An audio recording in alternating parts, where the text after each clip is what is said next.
Doctor Narendra Modi.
सबकी तरफ से स्वागत करता हूं भारत के प्रधानमंत्री नरेंद्र मोदी का।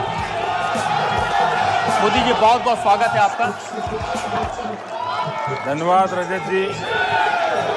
लंबे अरसे के बाद आज आपको यहाँ आने का अवसर मिला है।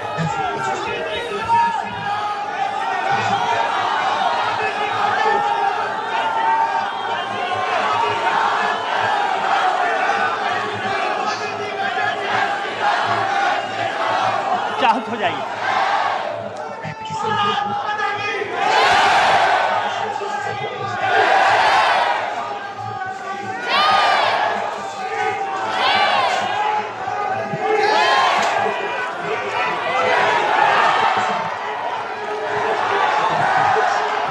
आप लोग जरा अपनी एनर्जी बचा के रखिए।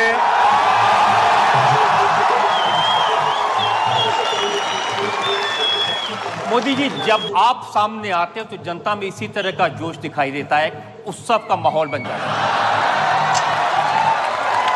क्रिएटिविटी का उदाहरण देखिए, लिखा है बेईमानों के लिए मोदी जहर है, गद्दारों के लिए मोदी कहर है और देश में मोदी की लहर है।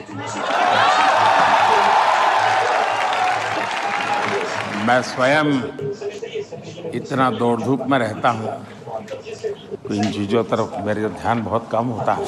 इतना तो पक्का है कि देश का जो युवा है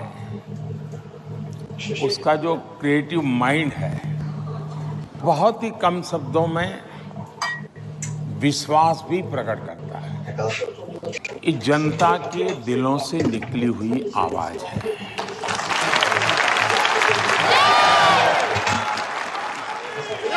मोदी जी, पहले भी हमने प्रधानमंत्री देखे हैं, पहले भी हमारे प्रधानमंत्री विदेश में गए हैं, लेकिन क्या वजह है कि दुनिया के लीडर जो अपने आप में ताकतवर हैं, जिनको किसी की तारीफ करने की जरूरत नहीं है, ये आपके बारे में इतने प्यार से, इतनी दीवानगी से बोलते हैं, और पुतिन का ये कहना कि मोदी किसी के आगे झुकते नहीं।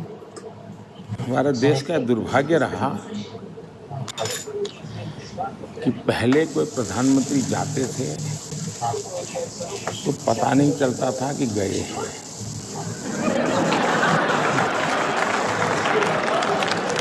और वापस आते थे तब भी पता नहीं चलता था कि आ गए क्या। दूसरा, इसमें मोदी नहीं है, ये हम भ्रम न फैलाएं और न हम भ्रम में रहें। मोदी शायद निमित्त हो सकता है और बोलने में शायद सरल है, इसलिए सरलता से उपयोग हो जाता होगा, लेकिन ये जो कुछ भी करिश्मा है वो 140 करोड़ हिंदुस्तानियों का, भारत के सामर्थ्य का है और मोदी ने 2013 में जब चुनाव की तैयारियां चल रही थी, भारतीय जनता पार्टी ने मुझे प्रधानमंत्री उम्मीदवार के रूप में घोषित कर दिया था। तो फिर मुझे लोग उसी रूप में मेरे से हर चीज पूछने लगे, मेरा एनालिसिस करने लगे। तो मेरी एक जो आलोचना होती थी मीडिया में, अगर आप लोग देखेंगे तो, अरे यार ये तो स्टेट में से आ रहा है, इसको न पूरे हिंदुस्तान की समझ है, ये दुनिया को कैसे अपनी बात को करेगा, ये दुनिया में कैसे अपनी बात ले जाएगा, दुनिया के साथ क्या करेगा। फिर जब टीवी मीडिया का दौर शुरू हुआ, चर्चाएं होने लगी, मेरे इंटरव्यू होने लगे, तो घूम फिर के ये सवाल आता था, भाई आपको तो कोई अनुभव नहीं है, आप करेंगे क्या विदेश नीति में। अब चुनाव हिंदुस्तान का था, लेकिन सबने इकोसिस्टम ने फोकस ग्लोबल बना दिया था, ताकि मोदी उसी में फंस जाएगा, यहाँ तो अच्छी तरह खेल लेगा। तो मैंने तब एक वाक्य कहा था विदेश नीति के संबंध में, मैंने कहा मैं तो देश की एक कंटिन्यूटी होती है, लेकिन जहाँ तक मोदी का सवाल है, अब देश न आंख झुका के बात करेगा, न देश आंख उठा करके बात करेगा, लेकिन ये देश आंख मिलाकर बात करेगा। और मैं जब, मुझे कोई इन्फेरिटी कॉम्प्लेक्स नहीं होता है कि मैं तो कभी चाय बेचता था, ये देश दुनिया के इतने बड़े आदमी हैं, चाय वाला क्या करेगा, जाके चाय परोसेगा और क्या करेगा। लेकिन मेरे मन में जब भी मैं दुनिया के बड़े बड़े महारथियों को मिला, जरा वो हाइट बॉडी में भी ज़्यादा होते हैं, कलर स्किन भी बड़ी उनकी प्रभाव पैदा करने वाली होती है, लेकिन जब मैं मिलता हूँ तो मैं मोदी नहीं होता। जब मैं हाथ मिलाता हूँ तब मुझे पता होता है कि 140 करोड़ देशवासी मेरे साथ, और जब मैं 140 के मिजाज में ही चलता हूँ तब मुझे दुनिया बहुत छोटी लगती है। मुझे लगता है मेरे देश के पास कोई कमी नहीं है, सामर्थ्य की कोई कमी नहीं है। मैं इस विश्वास से भरा हुआ हूँ, और उसका प्रभाव तो होता ही होता है। सामने वालों को लगता है यार ये कल तो ऐसी कोई बात नहीं करता था, पहले तो कोई ऐसे खड़ा भी नहीं रहता था, ये तो यूं खड़ा रहता है। तो फिर भी उनका भी सोचना बदल जाता है। हमें भी अजीब लगता है कि प्रेसिडेंट जो बाइडेन जैसा ताकतवर व्यक्ति G7 में आपको ढूंढते ढूंढते आ रहा है, कहाँ गए मोदी जी। ये बात सही है कि मैंने व्यक्तिगत रूप से मेरे संबंध बहुत नज़दीकी हैं, खुलेपन के हैं। हर किसी से मेरी ऑफिशियल बातचीत के अलावा इनफॉर्मल बातचीत का दौरा बहुत होता है, मेरे टेलीफोन कॉल्स भी बहुत होते हैं, और मैं इफ्स एंड बट्स वाली बात नहीं करता। बादल होंगे तो बारिश होगा वगैरह ऐसी बातें मैं नहीं करता। बारिश होगा तो मैं कहूँगा हाँ होगा, नहीं होगा तो मैं कहूँगा नहीं होगा, यानी ब्लैक एंड वाइट में मेरी बात रहती है।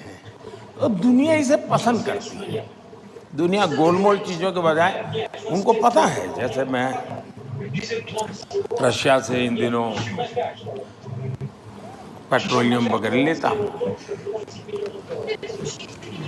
क्योंकि मुझे तो मेरे देश के लोगों को, दुनिया में जो पेट्रोल की महंगाई आई है मेरे देश के लोगों को न पड़े, तो मुझे जहाँ से सस्ता मिलेगा मैं लूँगा, क्योंकि मैं तो मेरे देश के लिए जी रहा हूँ। कोई मेरी तारीफ करे के लिए मैं थोड़ा पैदा हुआ।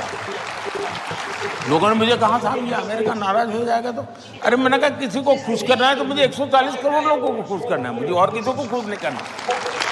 और हमने कारोबार चालू रखा, आज हमें हमारे देश को हम बचा पाए हैं। लेकिन एट द सेम टाइम राष्ट्रपति पुतिन के साथ चेयर पर बैठ करके टीवी के सामने मैं कह सकता हूँ कि ये युद्ध का समय नहीं है। अब इसलिए दुनिया मेरे विषय में दुविधा में नहीं है, और उसको लगता है ये हिंदुस्तान का मिजाज है जो मोदी बोल रहा है। लेकिन मोदी जी पहले भी हमारे नेता जाते थे, वो बड़े बड़े नाम वाले नेता जाते थे, या तो आप अमेरिका के साथ रहेंगे या रशिया के साथ रहेंगे, ये बोलोगे तो वो नाराज हो जाएगा, वो बोलेगा तो ये नाराज हो जाएगा। हम सबसे इक्वल डिस्टेंस बना करके रहते हैं। दूरी बनाना ये मानदंड है। मैंने आकर के इसको बदला। हम दुनिया से जितनी हो सके उतनी नजदीकी करेंगे। डिस्टेंस वाला शब्द ही मैंने निकाल दिया। इससे क्या हुआ कि किसी को लगता है अच्छा वो मिस्टर ए आगे गया, तो बी को लगता है यार मैं रह गया तो वो भी आ गया था। फिर इधर से सी को लगा कि मोदी के पास वो तो पहुंच गया, यार मैं रह गया, तो इधर वाला डी आता है। तो सब लोगों के अब लगता है कि हिंदुस्तान के पास जाना चाहिए और ग्लोबली कंपटीशन है हिंदुस्तान के निकट आने की। हमने विदेश विभाग ने पहले काम ऐसा किया कि दूरी बनाए रखो। क्यों? तो भाई हमारी चलेगी। आज मेरी स्थिति ये है, अब देखिए एक घटना मैं बताता हूं। मैं इजराइल जा रहा था, तो सभी ये जो बुद्धिमान लोग होते हैं ना, जो इस दुनिया में बड़े हुए हैं, मुझे एडवाइस करते हैं साहब इजराइल जाते हैं तो पैलेस्टाइन जाना ही चाहिए। भारत में सेकुलरिज्म का अर्थ यही है कि अगर आप हनुमान जी के मंदिर गए तो शाम को इफ्तार पार्टी करनी पड़ेगी। ये ऐसी साइकिल बनी हुई है जी। तो मैंने सोचा भाई मैं स्टैंड अलोन यात्रा करूंगा, इजराइल से अकेला जाऊंगा, इजराइल से वापस आऊंगा। मैं पैलेस्टाइन नहीं जाऊंगा। लेकिन मैंने कहा कि मैं पैलेस्टाइन भी जाऊंगा तो सीधा पैलेस्टाइन जाऊंगा और वापस आऊंगा। मैं ये क्लब करके हमारे देश के सेकुलरिज्म की जो विकृतियां हैं मैं उसका शिकार नहीं हूं। और देश की आजादी के बाद मैं पहला प्रधानमंत्री था जो इजराइल गया, शान से कार्यक्रम किए, तब वापिस आया। 2-3 महीने के बाद मेरा पैलेस्टाइन का कार्यक्रम बना, तो मैं सीधा पैलेस्टाइन गया। तो उस वहाँ पर जाते समय लॉजिस्टिक प्रॉब्लम था, मुझे हेलीकॉप्टर की ज़रूरत थी। मैं जॉर्डन से जाने वाला था, तो जॉर्डन के किंग जो मोहम्मद साहब के सीधे वारिस हैं, जॉर्डन के किंग मोहम्मद पैगंबर साहब के डायरेक्ट वारिस हैं। उनको पता चला कि मैं ऐसे ही वहाँ से पास हो रहा हूँ। उनका जी नहीं, मैं अपना कार्यक्रम बदल करके जॉर्डन वापस आऊँगा, आप मेरे आइए, हम बैठेंगे और आपको हेलीकॉप्टर आपके देश से लाने की जरूरत है, मेरे हेलीकॉप्टर में जाएंगे और पूरी यात्रा में मेरी व्यवस्था रहेगी। जॉर्डन के किंग एक ऐसा प्रधानमंत्री जो कुछ दिन पहले इजराइल जाके आया हुआ है। इतना ही नहीं, मैं जॉर्डन के किंग का हेलीकॉप्टर में जब जा रहा था पैलेस्टाइन, तो इजराइल के 6 विमान उनके एयरफोर्स के वो उसको एस्कॉर्ट कर रहे थे और मुझे यानी जॉर्डन सम्मान दे रहा है, मुझे इजराइल सम्मान था। और मैं जा रहा था पैलेस्टाइन, वो इजराइल को मालूम था, फिर भी वो मेरा सम्मान कर रहे थे। जब मैं मेरा कहता हूं, मैंने मोदी की बात नहीं करता हूं, मेरे देश की बात कर रहा हूं। और जब पैलेस्टाइन गया तो उतना ही सम्मान दिया गया मुझे पैलेस्टाइन में जितना कि इजराइल में। इसका मतलब ये हुआ कि अगर आप अपने देश के हितों को ध्यान में रखते हुए काम करते हैं और दुनिया में, अच्छा मेरी एक बात साफ होती है, मेरे देश की नीतियां किसी तीसरे के संदर्भ में मैं नहीं करता। मेरी अपनी देश की आवश्यकता है, मेरे देश की प्रायोरिटी है, उसी के हिसाब से चलूंगा। वैसा ही प्रॉब्लम है कोरिया और जापान का। ज़्यादातर नेता जाएंगे तो कोरिया जाएंगे, जापान जाएंगे, जापान जाएंगे, कोरिया जाएंगे, क्लब करते हैं। उनका कहना ये हमारा इंसल्ट है, आप अकेले क्यों हमारे साथ हैं? मैंने कहा ठीक है मैं आता हूँ। मैं कोरिया अकेला गया, बाकी 10 जगह पर जापान नहीं गया। जब जापान गया तो कोरिया नहीं गया। उनको मैसेज जाता है हाँ यार ये इंसान को समझ है। तो मैं दुनिया जो खींची रहती है और बड़ी बारीकी से इन चीज़ों का मैं अध्ययन करता हूँ। मैं घिसी पीटी एडवाइस पर चलता नहीं हूँ और उसका परिणाम है कि आज दुनिया में भारत की जय जयकार हो रही है। एक उदाहरण हमने जय जयकार का देखा, पाकिस्तान के छात्र यूक्रेन से भारत का तिरंगा लेकर उसकी आड़ में वो निकले। अब देखिए हमारे देश में भी ऐसा चल रहा है, मैं तो हैरान हूं। इस देश में के प्रयत्नों से अगर कोई चीज अच्छी होती है, हो सकता है जिसको सहन नहीं होता है चुप रहे, ये तो हो सकता है, तारीफ न करे, ये भी मैं समझ सकता हूँ।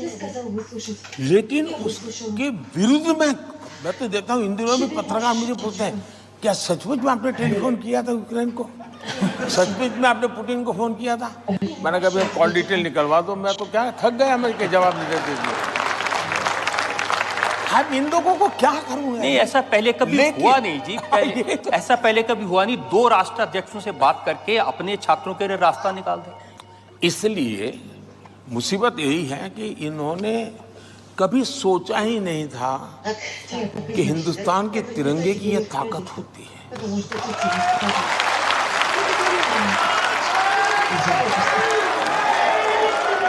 और मेरा पहला अनुभव मैं बता दूं, मैं चीजों को ऑब्जर्व करता हूं, स्टडी करता हूं, एनालिसिस करता हूं। मैं पहली बार कब अनुभव हुआ, जब नेपाल में भूकंप आया, तो हम जितनी मदद हो सकती थी हमारी तो जिम्मेवारी थी, क्योंकि और मुझे एक अनुभव था गुजरात के भूकंप के बाद काम का, मुझे अच्छा अनुभव था, तो मैं खुद चीज़ों को लीड करता था, मोबिलाइज करता था। लेकिन मैंने वहाँ देखा दुनिया के करीब 40 देश के लोग होंगे जिनको हमने कोई न कोई मदद करके नेपाल से बाहर निकाला। तो उस दिन मैं समझ गया कि अब तक ह्यूमैनिटेरियन ग्राउंड पर हेल्प